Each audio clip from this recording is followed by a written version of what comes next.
Gyeol asks Seo if he knows him, and when Seo says yes, Gyeol tells the others that he will send Seo off. He then starts walking with him, completely ignoring Giseong.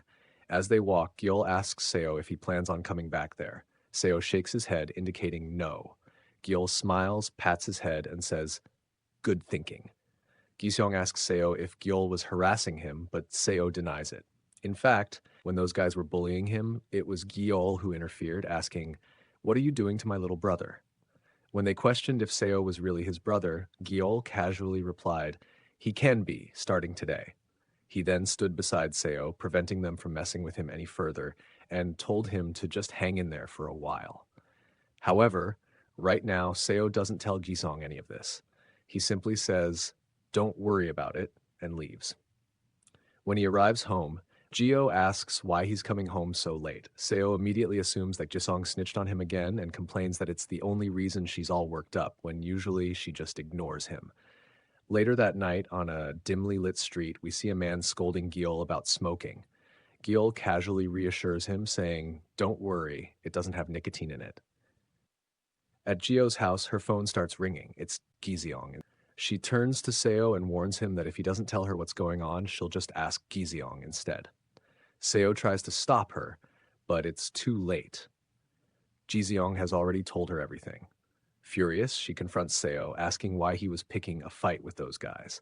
Seo shouts back that she doesn't know anything. Frustrated, he admits that he has no money and no friends, so he thought he could suck up to those guys. Gio points out that he doesn't need that much money, but he just scoffs, saying she wouldn't understand, and shuts the door in her face. Feeling overwhelmed, Gio goes out for a walk, wondering how she's supposed to understand when he won't tell her anything. As she walks, she unexpectedly runs into Gyeol. She finds it fascinating how he always appears at moments like these, when she wants to escape her thoughts or avoid dealing with reality. It's as if he shows up at the exact moment she needs him, as if it were all planned. Gyeol smirks and asks, "Did you think about me?" Without hesitation, she replies, "Yes." For a brief second, he looks shocked, and she's about to say something else when the man from earlier interrupts them. Once the man leaves, Gio asks, "Was that your dad?" Gil shakes his head. "I don't have a dad. He's just someone I know," he replies. At that moment, Gio's phone starts ringing again. It's Jiseong. She hadn't even noticed. When she finally picks up, she angrily asks Jisong why he kept her in the dark and demands to know who those guys were. Meanwhile, Gil stands really close to her, gently holding her hand. She feels a wave of shyness and nervousness wash over her. Then Jisong finally answers, "It was Gil Cha."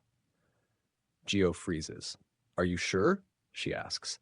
"Yeah," Jisong confirms. Hearing this, Gio instinctively pushes Giol away a little. He asks, "Why'd you get so serious all of a sudden?" She looks him, "Do you know my little brother?"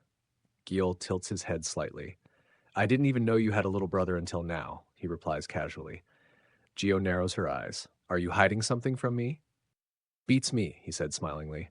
"We're not that close yet." Gio, "And if we do get close, will you tell me then?" He chuckles and replies, "Maybe." Gio sighs, deciding that she'll wait. From the moment they met, she realized she was willing to listen to him. The next day at school, Gisong asks if she knows Giol.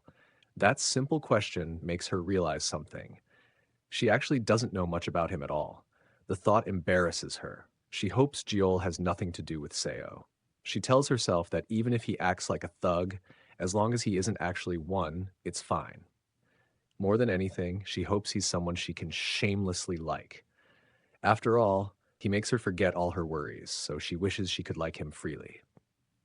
Inside the classroom, Eunsu watches Gio and mutters, "Is there a way to screw her over?"